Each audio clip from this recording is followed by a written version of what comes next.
Hello friends, आपका स्वागत है हमारे इस यूट्यूब चैनल पे। मैं आशा करता हूँ कि आप लोग बहुत अच्छे होंगे। आप सभी को पता है कि मैं बिहार पुलिस एक्सप्रेस बैच के लिए जो ये कौटिल्या जीएस ने लॉन्च किया है, इसका वीडियो कवर करवाने का हमने एक जिम्मा लिया था। फाइनली वो समय आ गया है। अब सिर्फ 2 वीडियोज़ बनेंगे और ये कंप्लीट हो जाएगा। तो आज की इस वीडियो में हम रसायन शास्त्र देखेंगे। इससे पहले हमने हिस्ट्री करवा दिया है, पॉलिटी करवा दिया है, ज्योग्राफी करवा दिया है, इकोनॉमिक्स करवा दिया है और साइंस में बायो सेक्शन हमने कंप्लीट करवा दिया है। अब बचा रह गया फिजिक्स, ठीक है। और इस वीडियो में केमिस्ट्री करने का प्रयास करते हैं। और जिसको भी ये पीडीएफ चाहिए तो बिल्कुल मुफ्त में यानी कि निःशुल्क है, ये हमारे टेलीग्राम पे ये दे दिया गया है। आप चाहें तो वहाँ से इस पीडीएफ को प्रिंट आउट ले सकते हैं और हमारे वीडियोस के द्वारा उसका आंसर मैच कर लेंगे। इसका आंसर की रिलीज नहीं किया गया है, सिर्फ वीडियो के द्वारा बताया गया है। तो शुरू करते हैं। तो पहला प्रश्न है कि कैथोड किरणों में क्या उपस्थित होता है। तो कैथोड किरण में जो है ना, इलेक्ट्रॉन उपस्थित होता है। इलेक्ट्रॉन के खोजकर्ता कौन थे? J Thomson. आगे क्वेश्चन देखते हैं। जल में वैद्युत अपघटन में कैथोड पर कौन सी ऊर्जा मुक्त होती है? तो कौन सी गैस मुक्त होती है? तो ये जो होता है हाइड्रोजन। तो जब जल में विद्युत अपघटन होता है तो ये हाइड्रोजन गैस जो मुक्त होती है ये कैथोड पर होता है। आगे बढ़ते हैं कि लौह चूर्ण पर अगर तनु हाइड्रोक्लोरिक अम्ल यानी कि HCl, यदि लोहे के चूर्ण पर हाइड्रोक्लोरिक अम्ल को गुजारा जाए तो क्या हो जाएगा? तो हाइड्रोजन गैस बनेगा और आयरन क्लोराइड बनेगा। याद रखेंगे, कोई भी धातु हो, धातु से जनरली जब कोई भी गैस यानी कि अम्ल का प्रतिक्रिया कराया जाए या उसे प्रवाहित करवाया जाता है तो वहाँ पे हाइड्रोजन गैस कंपलसरी है, ये तो बनना ही है। उसके बाद आयरन क्लोराइड। ठीक, आगे बढ़ते हैं। इलेक्ट्रॉन के स्थानांतरण से बने यौगिक क्या कहलाते हैं? तो इसको कहते हैं वैद्युत संयोजी। तो ऑप्शन नंबर बी सही जवाब हो जाएगा। नेक्स्ट क्वेश्चन है कि साग सब्जी को विघटित होकर कंपोस्ट बनाना किस अभिक्रिया का उदाहरण है?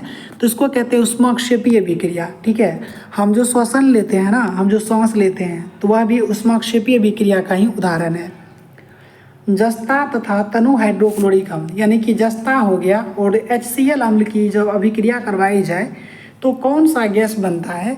तो यहाँ पे कौन सा गैस बनेगा? तो यहाँ पे भी बनेगा हाइड्रोजन। हमने आपको क्या बताया कि कोई भी धातु प्लस यानी अम्ल इसके साथ अभिक्रिया करेगा तो वहाँ पे हाइड्रोजन गैस बनेगा। तो ऑप्शन नंबर सी सही जवाब होगा। अब जल के एक अणु में जैसे हम लिखते हैं H2O, ये हमारा जल हो गया। तो कह रहा है कि जल के एक अणु में हाइड्रोजन और ऑक्सीजन के परमाणुओं की संख्या का अनुपात। तो हाइड्रोजन क्या दिख रहा है? 2 दिख रहा है। ऑक्सीजन कितना दिख रहा है? 1। तो इसका सही जवाब हो जाएगा ऑप्शन नंबर बी 2:1। लेकिन इसका द्रव्यमान अगर पूछ लिया जाए तो ये होता है 8:1। द्रव्यमान संख्या का अगर अनुपात पूछ लिया जाए तो ये 8:1 होगा। सॉरी, उल्टा हो गया, 2:1 है ना, तो ये होता 1:8 होगा द्रव्यमान का। तो इसका आंसर ऑप्शन नंबर बी हो जाएगा।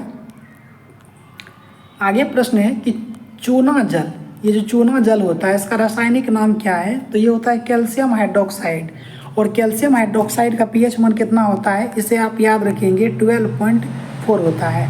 बिहार दरोगा 2446 पोस्ट के लिए जब एग्ज़ाम हुआ था उसमें पूछा था कि मिल्क ऑफ मैग्नीशिया का pH क्या होता है? तो मिल्क ऑफ मैग्नीशिया का pH मान होता है 10.5 और मिल्क ऑफ मैग्नीशिया होता है MgOH2। ठीक है, और उसके बाद सबसे अधिक जो pH होता है ये होता है सोडियम हाइड्रोक्साइड। ठीक है, इसको याद रखेंगे कि सोडियम अगर कैल्शियम काट करके अगर हम सोडियम लिख देते हैं, सोडियम हाइड्रोक्साइड का जो pH होता है ये होता है 14.0 यानी 14 pH होता है। आगे बढ़ते हैं। कोई विलयन लाल लिटमस को नीला कर देता है, इसका pH मान क्या होगा? संभवतः पूछ लिया है। तो देखिए, अम्ल जो है ना, अम्ल क्या करता है? नीला को लाल करता है। अम्ल जो है ये नीला को लाल कर देता है। तो अम्ल का जो pH मान होता है ये 7 से जो होता है ना, अम्ल का pH मान 7 से कम होता है, जबकि क्षार का जो pH मान होता है वो 7 से अधिक होता है। तो जैसे 7 से कम होगा तो अम्लीय होगा। तो यहाँ पे क्या है कि नीला कर देता है यानी कि लाल को नीला कर दिया ना, तो यानी क्षार देखना है। क्षार का pH मान 7 से ऊपर, तो ऑप्शन नंबर डी हो जाएगा, 10 हो जाएगा इसका pH मान। जैसे अब देखिए, रक्त का pH मान 7.4 है, तो रक्त हमारा अम्लीय नहीं है बल्कि क्षारीय है। और जिसका भी pH मान 7 होता है तो वो न्यूट्रल होता है। ठीक है, ये क्या होता है? उदासीन होता है। जैसे जल और नमक, ये दोनों का pH मान 7 है और 7.4 हमारा रक्त का pH मान हो गया। 8.4 जो होता है ये समुद्री जल का पीएच मान होता है। उसके बाद 6.5 जो होता है ये लार का पीएच मान होता है। 6.4 जो होता है ये का 6.5 आपको बता दिया लार का। 6.4 जो होता है ये पीएच मान होता है हम दूध का, ठीक है। 6 जो होता है ये मूत्र का पीएच मान होता है। 2.8 जो होता है ये किसका पीएच होता है, ये होता है शराब का। 2.4 की बात करें तो ये सिरका या एसिटिक अम्ल का ये पीएच होता है। 2.2 की बात करें तो ये नींबू का पीएच मान होता है। अगर आप में किन्हीं को पता है तो आप हमें कमेंट करके बताइए कि HCl का पीएच मान क्या होता है, कमेंट करके बताइए। एल्कोहल में उबली पत्ती पर आयोडीन विलयन की कुछ बूंद डालने पर इसका रंग कैसा हो जाएगा, तो ये ब्लू ब्लैक हो जाएगा। तो इसका सही जवाब हो जाएगा ऑप्शन नंबर सी, नीला काला। अपच के उपचार के लिए किस औषधि का प्रयोग करते हैं, तो एंटासिड का करते हैं, यानी क्षारीय होगा ये। बेकिंग पाउडर का अनुसूत्र क्या है, तो ये बेकिंग पाउडर का जो अनुसूत्र पूछा है तो इसका सही सूत्र क्या होगा, NaHCO3। ऑप्शन नंबर सी इसका सही जवाब हो जाएगा, NaHCO3। इसको खाने वाला सोडा भी कहते हैं, क्या कहते हैं, खाने का सोडा भी कहते हैं। इसको सोडियम बाइकार्बोनेट कहते हैं, एक याद रखेंगे बाइकार्बोनेट। सोडियम बाइकार्बोनेट जो होता है ये NaHCO3, जबकि सोडियम कार्बोनेट को धोवन सोडा कहते हैं, जिसका सूत्र तो यही होता है Na2CO3। उसका क्या होता है, Na2CO3 इंटू 10H2O होता है, कितना, 10H2O। आगे बढ़ते हैं। दांत को साफ करने के लिए दंत मंजन में प्रायः ये क्या होता है, तो ये क्षारीय होता है। ऑप्शन नंबर ए इसका सही जवाब हो जाएगा। ऑक्जेलिक अम्ल का प्राकृतिक स्रोत क्या होता है, तो ये टमाटर में भी ऑक्जेलिक अम्ल पाया जाता है, और जो गोभी होता है उसमें भी ऑक्जेलिक अम्ल पाया जाता है, पालक में भी ऑक्जेलिक अम्ल पाया जाता है। और जिस किसी भी व्यक्ति को यानी कि कह सकते हैं कि पेट में स्टोन का शिकार है, यानी स्टोन का शिकायत है या गठरी है, तो ऐसे व्यक्ति को टमाटर, पालक और गोभी से परहेज रखा जाता है। आगे बढ़ते हैं। आगे का प्रश्न क्या है कि प्लास्टर ऑफ पेरिस। देखिए प्लास्टर ऑफ पेरिस का जो सूत्र होता है, प्लास्टर करना है तो दोनों साइड करिएगा, तो क्या होता है 2CaSO4 इंटू H2O, ठीक है। अब यहाँ पे आपको थोड़ा सा ट्रिक बता देते हैं, इसका आधा हिस्सा इधर होगा, ठीक है, या इसको आप ऐसे भी लिख सकते हैं CaSO4 इंटू हाफ H2O। ये दोनों एक ही चीज़ है, ठीक है। यहाँ पे क्या है 2CaSO4 है, तब यहाँ पे 1H2O है, लेकिन अगर इसको आधा कर देते हैं तो CaSO4 हो गया, तो ये इससे आधा हो जाएगा हाफ H2O। तो ये हो गया प्लास्टर ऑफ पेरिस का। अब देखिए अगर इस दो को यहाँ से हटा करके यहाँ दे देते हैं तो ये हो जाएगा जिप्सम का सूत्र। तो देखते हैं प्लास्टर ऑफ पेरिस का सूत्र क्या हो गया, CaSO4 इंटू 2H2O, गलत, ये नहीं होगा, CaSO4 इंटू हाफ H2O, ये हमारा हो गया प्लास्टर ऑफ पेरिस का सूत्र। या इसको 2CaSO4 इंटू, इसलिए दो को उठा करके यहाँ दे दीजिए तो बस बराबर हो गया। अब यहाँ पे देखिए ये जो 2 यहाँ पे है ना, तो ये आपका किस चीज़ का सूत्र हो गया, ये प्लास्टर ऑफ पेरिस नहीं बल्कि ये जिप्सम हो गया। अब प्लास्टर ऑफ पेरिस का जो रासायनिक नाम है ये होता है कैल्शियम सल्फेट हेमीहाइड्रेट होता है। तो ऑप्शन नंबर डी इसका सही जवाब होगा। पोटेशियम नाइट्रेट का रासायनिक सूत्र क्या होता है, पोटेशियम मतलब के से देखिए क्या होता है KNO3, ये पोटेशियम नाइट्रेट का रासायनिक सूत्र हो गया। सल्फेट अर्धहाइड्रेट या हेमीहाइड्रेट का अन्य नाम क्या होता है, तो इसका क्या सही जवाब हो जाएगा, सल्फेट अर्धहाइड्रेट या हेमीहाइड्रेट। तो ये क्या होता है प्लास्टर ऑफ पेरिस। तो ऑप्शन नंबर बी इसका सही जवाब होगा। सिरका में कौन सा अम्ल पाया जाता है, हमने पहले बता रखा है सिरका क्या होता है, एसिटिक अम्ल, और उसका पीएच मान कितना बताया था हमने आपको 2.4। स्टार्च की उपस्थिति की जांच के लिए किस विलयन का उपयोग किया जाता है, तो ये किसका प्रयोग किया जाएगा, आयोडीन का। अब देखिए जिप्सम का रासायनिक सूत्र क्या बताया था हमने, जिप्सम का CaSO4 इंटू 2H2O, तो ये हो जाएगा डी नंबर का ऑप्शन इसका सही जवाब हो जाएगा। निम्नलिखित में कौन ग्लोबल लवण का सूत्र है, तो निम्नलिखित में कौन ग्लोबल लवण का सूत्र होता है, तो Na2SO4 इंटू 10H2O, तो इसका सही जवाब हो जाएगा ये Na2SO4 इंटू 10H2O। ये होता है ग्लोबल साल्ट या इसको ग्लोबल लवण कहेंगे, ये लन नहीं है बल्कि लवण होगा, थोड़ा टाइपिंग मिस्टेक है। निम्नलिखित में कौन एक उपधातु है, तो देखिए Fe मतलब लोहा धातु है, कॉपर भी धातु है, निकेल भी एक धातु है, उसके बाद आर्सेनिक जो है ये क्या है, उपधातु है। अब धातुओं की क्रियाशीलता का सही क्रम क्या है, तो आपको देखिए हम ट्रिक से एक तरफ से याद ही करवा देते हैं। जो हमने याद किया ये पोटेशियम हो जाएगा, पोटेशियम के बाद सोडियम, सोडियम के बाद कैल्शियम, कैल्शियम के बाद होता है मैग्नीशियम, मैग्नीशियम के बाद एल्यूमिनियम, फिर आपका जस्ता हो जाएगा, जस्ता के बाद आपका लोहा, क्या है, लोहा, लोहा के बाद आपका सीसा हो जाएगा पीबी, एंड उसके बाद जो होता है ये पारा हो जाए, सॉरी ये हाइड्रोजन होगा, उसके बाद आपका कॉपर हो जाएगा, फिर आपका हो जाएगा इसके बाद पारा, ठीक है, पारा, उसके बाद जो होगा यहाँ पे हो जाएगा चांदी, चांदी के बाद क्या होगा, और मतलब सोना। तो सबसे कम अभिक्रियाशील है सोना, ठीक है, और इससे थोड़ा सा अधिक अभिक्रियाशील है चांदी, और ये पोटेशियम जो है सबसे अधिक अभिक्रियाशील है। तो चलिए ऑप्शन देखिए अब क्या दिखता है इसमें, धातुओं की क्रियाशीलता, सोडियम, सोडियम के बाद जस्ता, फिर मैग्नीशियम, तो देखिए यहाँ पे मैग्नीशियम कहाँ है और जस्ता कहाँ, तो ये तो गलत हो गया। तो इसका सही जवाब क्या हो जाएगा, सोडियम, मैग्नीशियम, जस्ता, फिर जाकर के कॉपर। तो डी नंबर का ऑप्शन सही होगा। खाद्य पदार्थ के डब्बे पर जिंक की बजाय टीन का लेप क्यों किया जाता है, क्योंकि टीन जो होता है ना ये कम मतलब कि सक्रिय है, क्योंकि टीन की अपेक्षा जिंक अधिक अभिक्रियाशील है। तो यही कारण है कि डिब्बे पर जिंक की बजाय टीन का लेप होता है, क्योंकि टीन जो है ये कम अभिक्रियाशील है, जबकि जस्ता जो है अधिक अभिक्रियाशील है। शुद्ध सोना कितना होता है, शुद्ध सोना जो होता है ना ये 24 कैरेट होता है, लेकिन जो स्वर्णाभूषण बनाए जाते हैं वो 24 कैरेट नहीं होते, बल्कि वो 22 कैरेट ही होता है जनरली। कौन सा अधातु कमरे के ताप पर द्रव होता है, तो कमरे के ताप पर जो द्रव होता है तो ये पारा भी होता है, उसके बाद गैलियम का भी नाम आता है। सीसा और टिन का मिश्र धातु क्या होगा, सीसा और टिन किसमें होता है, सोल्डर, सोल्डर मिश्र धातु है सीसा और टिन का। धातु के ऑक्साइड देखिए, धातु का जो ऑक्साइड होता है क्षारीय होता है, जबकि अधातु का ऑक्साइड जो होता है ये अम्लीय होता है। सल्फाइड अयस्कों का सांद्रण किस विधि के द्वारा किया जाता है, तो ये होता है फेन प्लावन विधि के द्वारा, फेन प्लवन विधि के द्वारा सल्फाइड अयस्क का सांद्रण किया जाता है।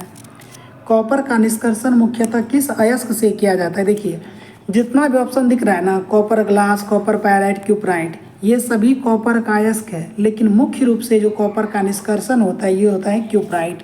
क्यूपराइट का सूत्र क्या होता है, Cu2O।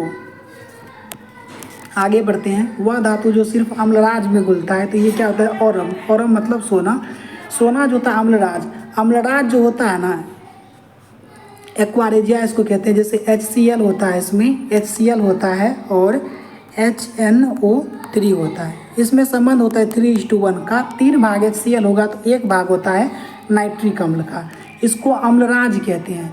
लेकिन अम्लों का राजा जो कहा जाता है वो सल्फ्यूरिक अम्ल को कहा जाता है, और सल्फ्यूरिक अम्ल को तेजाब भी कहते हैं। आगे बढ़ते हैं, ऑयल और विट्रॉल भी सल्फ्यूरिक अम्ल को ही कहा जाता है। धातुओं की प्रकृति क्या होती है, देखिए धातु जो है ये विद्युत रूप से धनात्मक होता है। आगे बढ़ते हैं, जब मैग्नीशियम फीता को जलाया जाता है तो उत्पन्न आग की लौ होती है चमकीली उजला।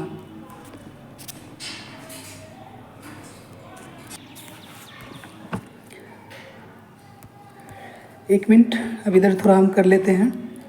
अभी हमने बताया कि जब मैग्नीशियम की फीता को जलाया जाता है तो उत्पन्न आग की लौ जो होती है चमकीली उजला, ठीक है।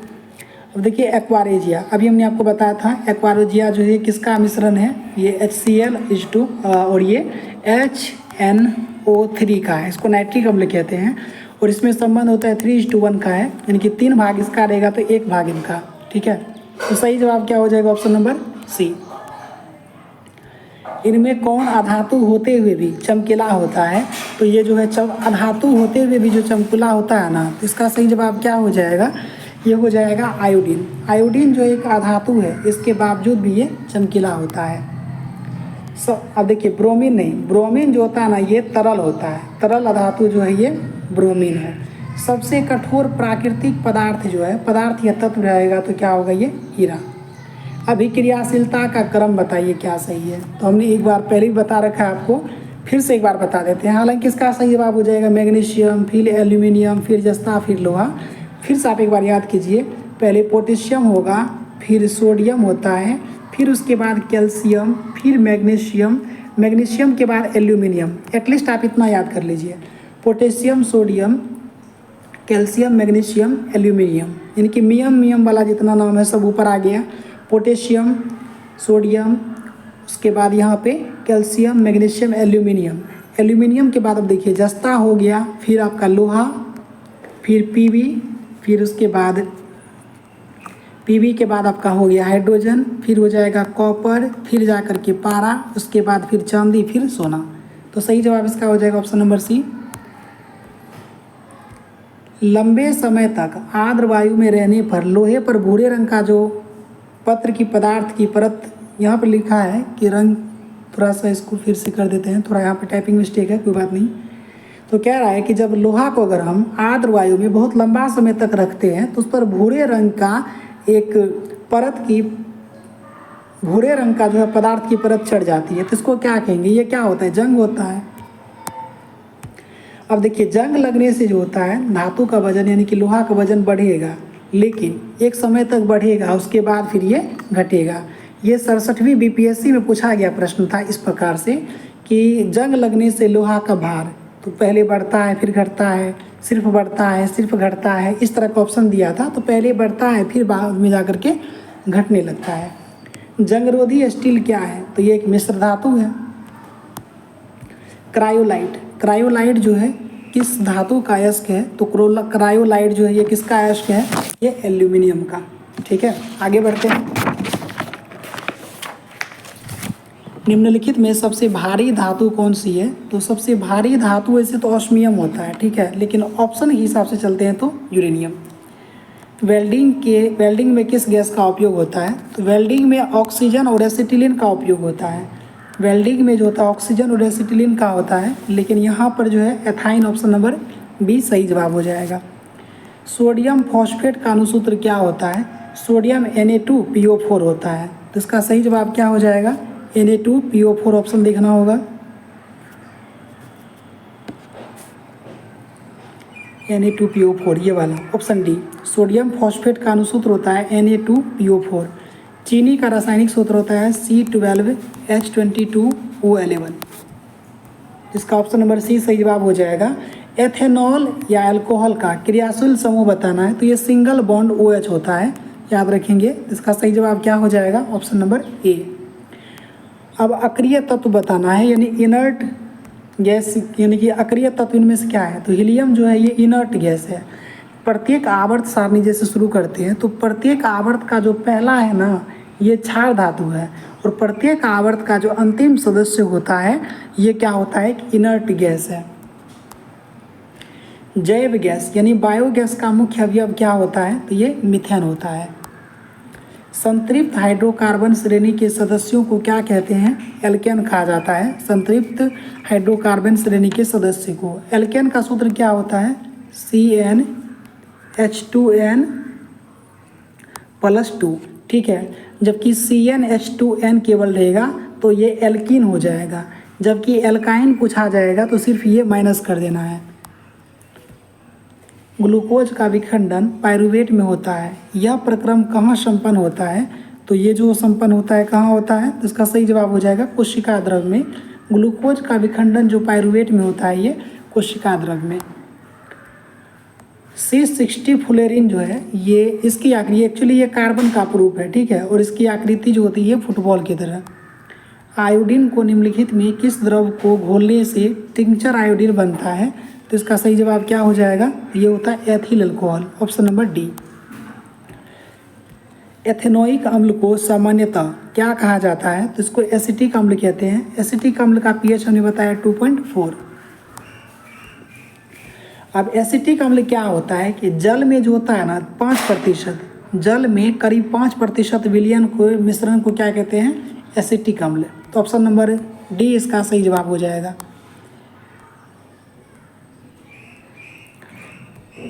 निम्नलिखित में कौन असंतृप्त हाइड्रोकार्बन है? तो ये एथीन जो है असंतृप्त हाइड्रोकार्बन है।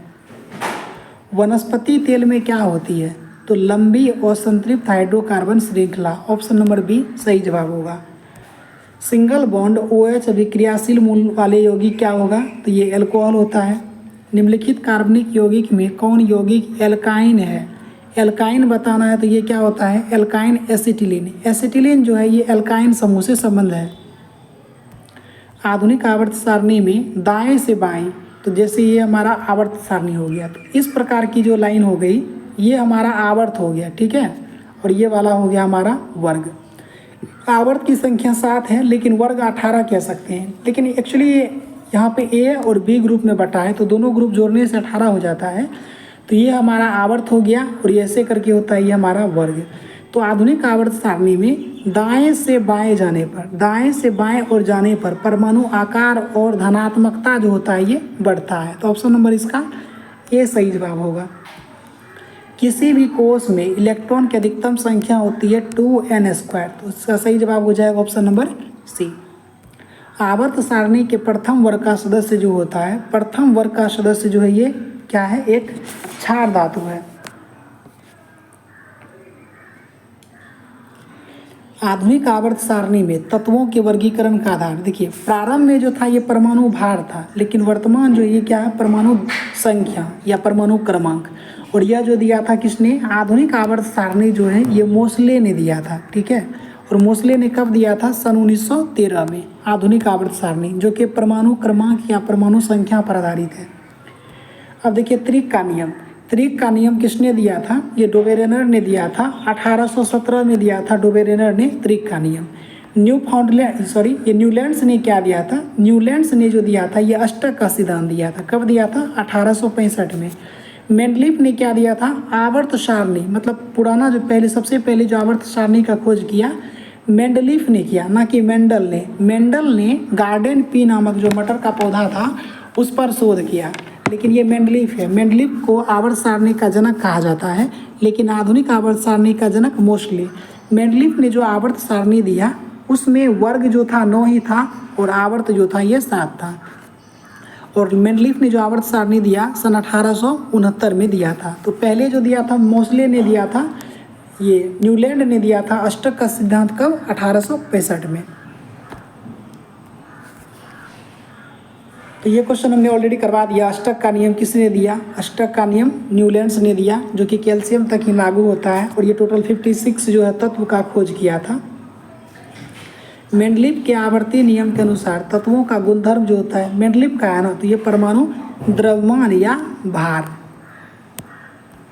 आवर्त सारणी के प्रत्येक आवर्त का अंतिम सदस्य जो होता है, तो पहला है एक क्षार धातु और अंतिम जो है एक निष्क्रिय धातु या इनर्ट गैस है। मेंडलीफ के द्वारा छोड़े गए आवर्त सारणी में रिक्त स्थान में बाद में निम्नलिखित में कौन सा तत्व पदस्थापित किया गया, तो ये होता है ऑक्सीजन। पदार्थ के कणों को एक साथ बांध कर रखने वाला जो बल होता है ये होता है अंतराण्विक बल। क्या कहते हैं, अंतराणुक बल। तो ऑप्शन नंबर इसका सही जवाब हो जाएगा सी, ना कि स्थान। नेक्स्ट क्वेश्चन देखें कि गर्म करने पर गैस का आयतन क्या होता है। तो गर्म करने पर जो गैस का आयतन होता है ना ये बढ़ता है। हवादार जगह पर द्रव के वाष्पन का वेग क्या होता है, बढ़ जाएगा। देखिए द्रव का जो वाष्पन का दर है ना, ये इसके लिए 3 फैक्ट जिम्मेवार है। द्रव का जो सतह है वो कितना खुला हुआ है, मैक्सिमम अगर खुला रहेगा तो वो जल्दी वाष्पन उसका ज़्यादा होगा। उसके बाद दूसरा कि वहाँ का जो है दाब कम होना चाहिए, जिससे भी वाष्पन कम होगा। उसके बाद तेज वायु चले, ठीक है, तो वाष्पन यहाँ पे अधिक होगा। फिर निम्नलिखित में कौन धातु है, तो धातु कौन सा है, तो लोहा। लोहा क्या है कि धातु है ये। निम्नलिखित में कौन मिश्रण है, तो बारूद क्या है, मिश्रण है। बारूद में क्या होता है, सल्फर होता है, चारकोल होता है, नाइटर होता है। सल्फर को ही आप गंधक कहते हैं, बारूद सल्फर चारकोल, चारकोल को ही आप कोयला कहते हैं। या उसके बाद नाइटर, नाइटर मतलब हो गया आपका नाइट्रेट। आगे बढ़ते हैं। इनमें से रेत के सूक्ष्म कणों में जल के मिश्रण निम्नलिखित में किसका उदाहरण है, तो ये जो है निलंबन का उदाहरण है। कोलाइडी विलयन में कणों का टेढ़े मेढ़े मार्ग से गमन करना क्या कहलाता है, इसको कहते हैं ब्राउनी गति। 854 नंबर का सही जवाब हो जाएगा ब्राउनी गति। उसके बाद देखें आगे कि तत्व के वे सूक्ष्मतम कण जो मुक्त रूप में नहीं रहता है लेकिन रासायनिक अभिक्रिया में भाग ले सकता है, उसको क्या कहते हैं हम, उसको कहते हैं परमाणु। सोडियम फॉस्फेट का अणुसूत्र क्या होता है? तो अभी हमने पहले इसको देखा Na2O4PO4 होता है, तो ऑप्शन नंबर बी इसका Na2PO4 सोडियम फॉस्फेट है ना, तो ये होता है Na2PO4। एवोगाड्रो स्थिरांक का मान क्या होता है? 6.022 इंटू 10⁻23। इसका सही जवाब हो जाएगा ऑप्शन नंबर डी। अमोनिया जो होता है NH3 में नाइट्रोजन की संयोजकता कितनी होती है? तो ये 3 होती है। कैथोड किरण में विद्यमान होता है, तो कैथोड जो होता है ये इलेक्ट्रॉन का बना होता है, इसमें आवेश और द्रव्यमान जो है ये दोनों ही होता है, आवेश और द्रव्यमान दोनों पाया जाता है। निम्नलिखित में किस में न्यूट्रॉन नहीं होता है? तो न्यूट्रॉन किस में नहीं है? तो हाइड्रोजन में जो है न्यूट्रॉन नहीं होता है। बाह्यतम कक्षा में इलेक्ट्रॉनों की समान संख्या वाला युग्म ऑप्शन से आपको छांटना है, तो इसका सही जवाब हो जाएगा क्लोरीन और ब्रोमीन। क्लोरीन और ब्रोमीन में के बाह्यतम कक्षा में इलेक्ट्रॉन की संख्या समान होती है। अब यहाँ पे दिया गया विकल्प है, इसमें इलेक्ट्रॉन की संख्या क्या होगी बताना है, तो इसमें इलेक्ट्रॉन का संख्या कितना है? तो सही जवाब हो जाएगा 20। सब हालांकि मुझे इस पे डाउट है, अगर यहाँ पे देखिएगा आप तो इलेक्ट्रॉन का संख्या इसमें 20 दिया गया है। पोटेशियम। समुद्र में कौन सा लवण सबसे अधिक मात्रा में पाया जाता है? तो समुद्र में सोडियम क्लोराइड यानी कि नमक, और इसका pH मान होता है 7। आगे का प्रश्न देखें कि इनमें से मानव शरीर में जल की उपस्थिति से क्या नियमित होता है? तो जल की उपस्थिति से मानव शरीर का तापमान नियंत्रित होता है।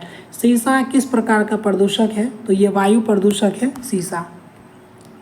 किस गैस के प्रभाव से ताजमहल को खतरा है? तो ताजमहल को जो खतरा है ये सल्फर डाइऑक्साइड या इसको अम्लीय वर्षा के कारण कहते हैं। ओजोन छिद्र से क्या होता है? तो वातावरण में जो एक छिद्र है, जो हमारा ओजोन हालांकि कोई मंडल नहीं है, ये क्षोभ मंडल में ही है ओजोन मंडल, इसका ऊपरी परत जो कि समताप मंडल का हिस्सा होता है। तो ओजोन छिद्र जो है ये समताप मंडल में पाया जाता है, और इसमें छिद्र के द्वारा क्या होता है कि आने वाली जो पराबैंगनी किरणें हैं वो पृथ्वी तक पहुंचती है, और ये त्वचा कैंसर के लिए जिम्मेवार है। इसको क्या कहेंगे आंसर? पराबैंगनी किरणों का धरती पर पहुंचने का एक मार्ग है ओजोन छिद्र। चीनी के विलयन में चीनी की विलयता निम्नलिखित में किस पर निर्भर करती है? तो ये निर्भर करेगा तापक्रम पर। स्टार्च और जल के कोलाइड विलयन के संबंध में क्या सही है ये बताना है। तो स्टार्च और जल का जो कोलाइडी विलयन है ये टिंडल प्रभाव को प्रदर्शित करता है, तो ऑप्शन नंबर सी सही जवाब हो जाएगा। निम्नलिखित में कौन टिंडल प्रभाव को प्रदर्शित करेगा? तो स्टार्च का जो जलीय विलयन है ये टिंडल प्रभाव को प्रदर्शित करेगा। यौगिक के संदर्भ में क्या सही है ये बताना है। तो यौगिक के द्रवणांक और क्वथनांक निश्चित होते हैं, तो इसका सही जवाब हो जाएगा ऑप्शन नंबर बी।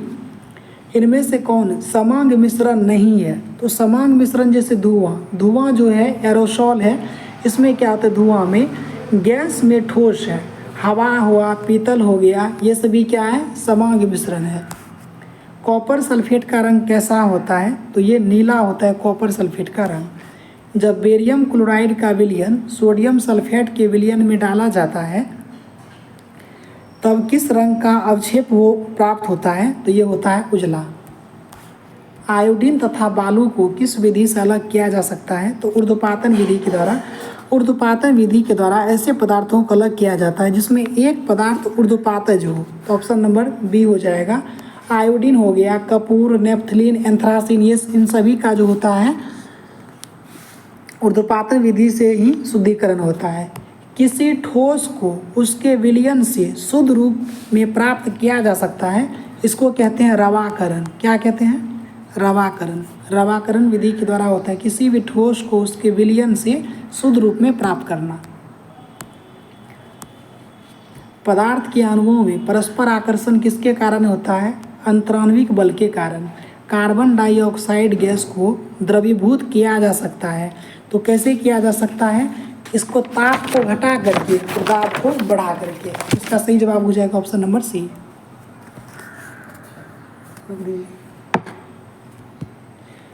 आगे क्वेश्चन देखते हैं, किसी द्रव का वाष्प में परिवर्तन क्या कहलाएगा? द्रव का वाष्प में परिवर्तन कहेंगे वाष्पन। 50 डिग्री सेल्सियस का मान केल्विन पर क्या होता है। तो ये क्वेश्चन रटने का चीज़ नहीं, इसको आपको समझना होगा। जैसे आपको एक सूत्र बता देते हैं, थोड़ा उसको याद कर लेंगे आप।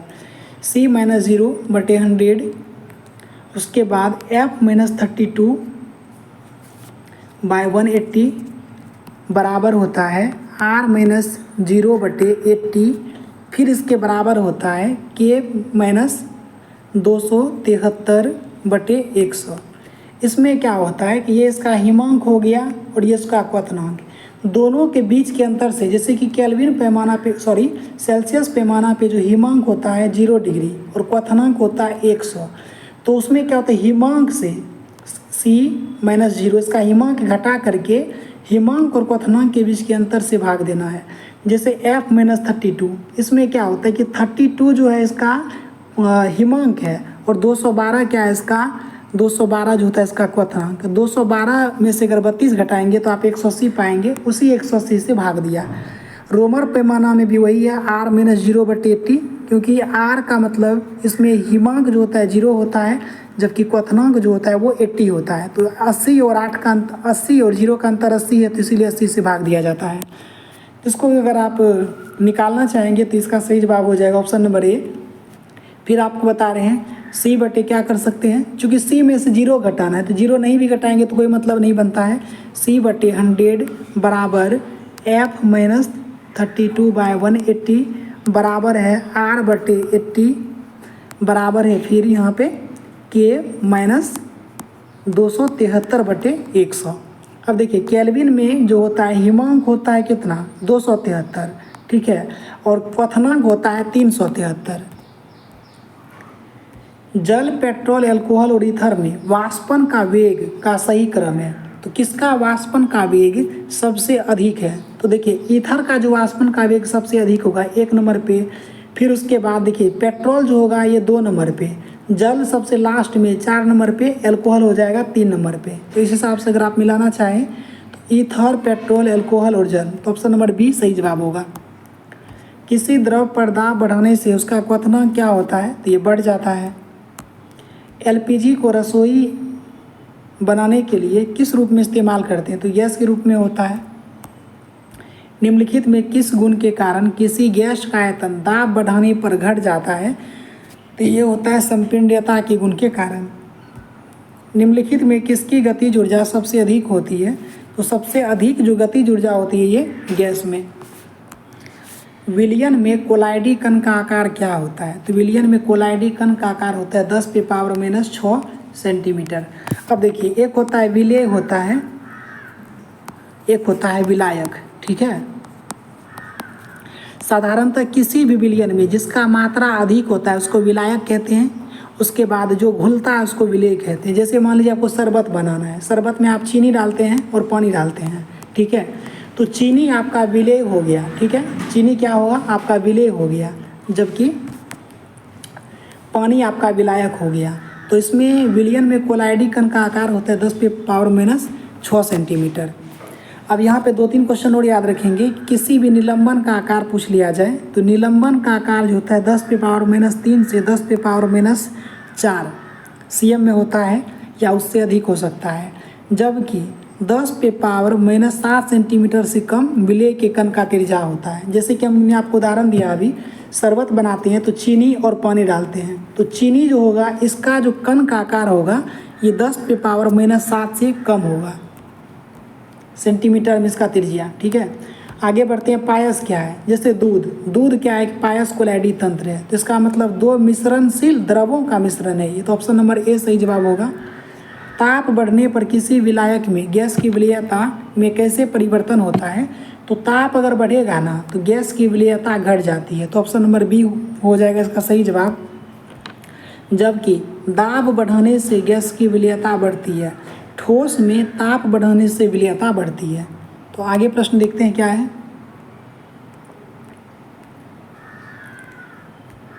निम्नलिखित में कौन निलंबन का उदाहरण है, तो कीचड़ युक्त जल जो है ये निलंबन का उदाहरण है।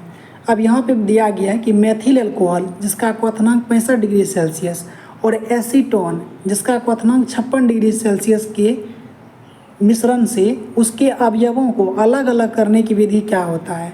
इसको आंशिक आसवन कहते हैं या प्रभाजी आसवन। तो इसका सही जवाब हो जाएगा ऑप्शन नंबर डी। तो यहाँ पे क्वेश्चन पूछा गया है किसी एग्जाम में, मेथिल अल्कोहल और एसीटोन को किस विधि के द्वारा अलग किया जाता है, तो ये प्रभाजी आसवन है। इसमें ऐसे भी पूछा जा सकता है कि कार्बनिक मिश्रण को जो जल में अघुलनशील होते हैं इसको किस विधि से अलग किया जाएगा, प्रभाजी या आंशिक आसवन के द्वारा। स्याही के अवयव, देखिए स्याही हो या रक्त हो, इसके अवयव को पृथक करने के लिए कौन सा विधि प्रयोग किया जाता है, इसको कहते हैं क्रोमेटोग्राफी या वर्णलेखन। निम्नलिखित में कौन भौतिक परिवर्तन है, जैसे जल का जमना, जल को अगर आप जमा देते हैं तो बर्फ हो जाएगा, बर्फ पिघलेगा तो फिर जल बन जाएगा। बाकी सभी जो ऑप्शन है वो रासायनिक परिवर्तन के उदाहरण हैं। उपधातु के गुण क्या होते हैं, उपधातु जो होते हैं ये धातु और अधातु दोनों के बीच के होते हैं। तो ऑप्शन नंबर बी सही जवाब होगा। निम्नलिखित में कौन बारूद का अवयव है, बारूद में क्या बताया, सल्फर चारकोल नाइटर होता है। सल्फर मतलब गंधक, चारकोल मतलब कोयला, नाइटर मतलब सोडा। ब्राउनी गति की उत्पत्ति का क्या कारण है, ब्राउनी गति की उत्पत्ति का कारण है कि प्रक्षेपण माध्यम और प्रक्षेपित कणों का टक्कर। मक्खन निम्नलिखित में किसका उदाहरण है, मक्खन जो है ये द्रव में ठोस का प्रक्षेपण। तो ऑप्शन नंबर डी इसका सही जवाब हो जाएगा। द्रव में ठोस है मक्खन। निम्नलिखित में कौन कमरे के ताप पर द्रव में पाया जाता है, तो कमरे के ताप पर द्रव अवस्था में गैलियम और ब्रोमीन दोनों पाया जाता है। निम्नलिखित में कौन कोलाइडी विलयन नहीं है, तो इसमें कोलाइडी विलयन जो नहीं है तो ये कौन सा नहीं है, हीमोग्लोबिन। बादल क्या है, बादल जो है ये गैस में द्रव है। वायु की बात करें तो वायु क्या है, गैस में गैस का मिश्रण है। कुहासा की बात करें तो गैस में द्रव है। निश्चित अनुपात का सिद्धांत किसने दिया था, तो ये जो दिया था जोसेफ प्राउस्ट ने दिया था। ऑप्शन नंबर बी सही जवाब होगा। रदरफोर्ड का अल्फा कण प्रकीर्णन प्रयोग निम्नलिखित में किसके आविष्कार के लिए जाना जाता है, तो परमाणु में नाभिक। तो इसका सही जवाब हो जाएगा ऑप्शन नंबर ए। कैंसर के इलाज में प्रयुक्त होने वाला समस्थानिक क्या होता है, कोबाल्ट 60 जो है कैंसर के समस्थानिक का पता लगाने का विधि है। अब देखिए यहाँ पे एक्स और वाई, यहाँ पे एक्स और वाई ये दो अलग अलग मान लीजिए तत्व है। ये दोनों क्या है, समन्यूट्रॉनिक। समन्यूट्रॉनिक होता है जिनके परमाणु में न्यूट्रॉनों की संख्या समान हो। और इसका जो द्रव्यमान देखिए, एक्स का द्रव्यमान 70 है और जबकि वाई का द्रव्यमान 72 है। यदि x का परमाणु संख्या 34 है, देखिए x का परमाणु संख्या 34 है तो इसमें न्यूट्रॉन का संख्या कितना हो जाएगा, 70 में से अगर 34 आप घटा देते हैं तो कितना होगा, 36। यानी अगर 36 न्यूट्रॉन इसमें है तो इसमें भी 36 न्यूट्रॉन होगा। तो अब पूछ रहा है कि y की परमाणु संख्या क्या होगी, तो 72 में से अगर 36 घटा देंगे तो 36 हो जाएगा। तो इसका सही जवाब क्या हो जाएगा, ऑप्शन नंबर बी। अब एक परमाणु जिसमें 10 प्रोटॉन 11 न्यूट्रॉन और 10 इलेक्ट्रॉन, और दूसरा परमाणु जिसमें 11 प्रोटॉन 10 न्यूट्रॉन और 11 इलेक्ट्रॉन है, तो ये क्या कहलाएंगे। तो देखिए आपको पहले जैसे कि आपको पता है कि समभारिक वह होता है जिसका परमाणु भार समान हो, और परमाणु भार में प्रोटॉन और न्यूट्रॉन को जोड़ा जाता है। तो यहाँ देखिए प्रोटॉन और न्यूट्रॉन ये दोनों समान है। तो यहाँ पर देखिएगा तो इसमें इसका द्रव्यमान कितना है 21 और इसका द्रव्यमान कितना है 21। तो ये क्या हो गए, समभारिक। समन्यूट्रॉनिक क्यों नहीं होगा, क्योंकि इसका अगर सबका भार देखिएगा, जैसे इसका 21 हो गया, 21 में से अगर इसका जो प्रोटॉन का संख्या है यही मुख्य रूप से परमाणु संख्या होता है, 21 में से 10 घटाएंगे तो 11 होना चाहिए इसमें न्यूट्रॉन, लेकिन यहाँ पे न्यूट्रॉन मात्र 10 है। तो ये समन्यूट्रॉनिक होगा नहीं। समस्थानिक इसलिए नहीं होगा क्योंकि समस्थानिक में परमाणु क्रमांक समान होना चाहिए, तो ये भी नहीं है। तो इस हिसाब से इसका सही जवाब होगा समभारिक, जो कि सही जवाब है। एक तत्व के समस्थानिक में विद्यमान क्या होते हैं, समस्थानिक में क्या होता है कि जिसका परमाणु संख्या समान और न्यूट्रॉन संख्या भिन्न हो। तो ऑप्शन नंबर डी सही जवाब होगा। समस्थानिकों का अब परिभाषा बताना है, तो इसमें क्या होता है कि परमाणु संख्या समान है लेकिन द्रव्यमान संख्या भिन्न। तो ऑप्शन नंबर बी सही जवाब होगा। निम्नलिखित में कौन सा युग्म समभारिक है, तो देखिए यहाँ पे 40 यहाँ पे भी द्रव्यमान है और यहाँ पे पोटेशियम और आर्गन दोनों का द्रव्यमान 40 से मतलब समभारिक है। अब देखिए नाइट्रोजन और कार्बन दोनों का द्रव्यमान 14 है, तो ये समभारिक है। पोटेशियम का द्रव्यमान 40 है और यहाँ पे कैल्शियम का भी द्रव्यमान 40 है, तो ये सभी क्या है, समभारिक है। आगे देखते हैं संभारिक का। अब बताना है संभारिक में क्या होता है। इसमें द्रव्यमान संख्या समान होता है लेकिन परमाणु संख्या भिन्न होती है, तो ऑप्शन नंबर बी सही जवाब होगा। अब ट्राइटियम में जो है इसमें न्यूट्रॉन की संख्या बताना है, तो द्रव्यमान में से परमाणु क्रमांक को घटा दीजिए, 3 में से 1 गया तो कितना हुआ 2, इसका सही जवाब हो जाएगा सी। वाहन के धुएं में मौजूद कार्बन मोनोऑक्साइड हमारे शरीर में प्रवेश कर हीमोग्लोबिन से अभिक्रिया कर निम्नलिखित में से किसका निर्माण करता है, तो ये होता है carboxyhaemoglobin. Option number B सही जवाब होगा। निम्नलिखित में कौन वायु प्रदूषक नहीं है, तो कार्बन डाइऑक्साइड को वायु प्रदूषक नहीं माना जाता है। सबसे खराब वायु प्रदूषक जो है कार्बन मोनोऑक्साइड है, ठीक है। SO2 जो होता है ये सल्फर डाइऑक्साइड इसको कहते हैं, और अम्लीय वर्षा के लिए जिम्मेवार है SO2 और NO2। वायु में लेड प्रदूषण से कौन जिम्मेवार है, तो इसका सही जवाब क्या हो जाएगा। अब जो पेट्रोल आता है ना, तो लेड एडेड पेट्रोल जो होता है ये ज़्यादा जिम्मेवार है वायु प्रदूषण के लिए। निम्नलिखित में कौन हरित गृह गैस नहीं है, तो इसके लिए एक ट्रिक याद रखेंगे कि मीना का जलवा और ग्रीन हाउस गैसेस, तो यानी कि कार्बन डाइऑक्साइड जो है ये, देखिए मीना से मतलब मीथेन हो जाएगा, इधर हो जाएगा nitrogen, methane, nitrogen, carbon dioxide, जलवाष्प, तो यहाँ पे तो इसका सही जवाब क्या हो जाएगा। ऑक्सीजन जो है ना ये हरित गृह गैस नहीं है लेकिन ओजोन है। तो इस वीडियो में हमने केमिस्ट्री कंप्लीट करा दिया, बायोलॉजी भी हमारा जो है वो कंप्लीट हो चुका है। अब सिर्फ एक वीडियो बचा है जो कि फिजिक्स का आएगा। तो इस प्रकार हमारा ये जो है लेक्चर है अब समाप्त हो रहा है। मिलते हैं किसी नेक्स्ट वीडियो में, तब तक के लिए धन्यवाद।